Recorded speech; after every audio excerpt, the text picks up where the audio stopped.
విశాఖ నగరాన్ని భారీ వర్షం వణికించింది. ఉరుములు మెరుపులతో విశాఖ నగరంలో భారీ వర్షం కురిసింది.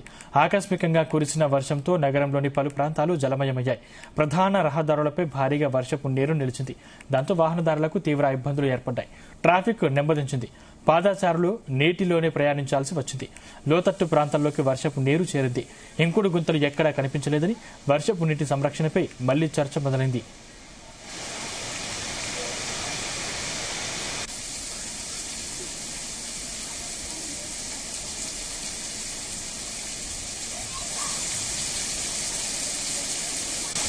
మరోవైపు 24 గంటల పాటు పలుచోట్ల తేలికపాటి నుంచి మోస్తరుతో పాటు అక్కడక్కడ భారీ వర్షాలు కురిసే అవకాశం ఉందని వాతావరణ శాఖ హెచ్చరించింది. అవసరమైతే తప్ప బయటకు రావద్దని వాతావరణ శాఖ సూచించింది. బంగాళాఖాతంలో ప్రస్తుతం వాయువ్య దిశగా సముద్ర మట్టానికి 900 మీటర్లు ఎత్తులో ఉపరితల ఆవర్తనం కొనసాగుతుందని, దానివల్ల ఉత్తర కోస్తా, దక్షిణ కోస్తాలో తేలికపాటి నుంచి మోస్తరు వర్షాలు కురుస్తాయని వాతావరణ శాఖ తెలిపింది.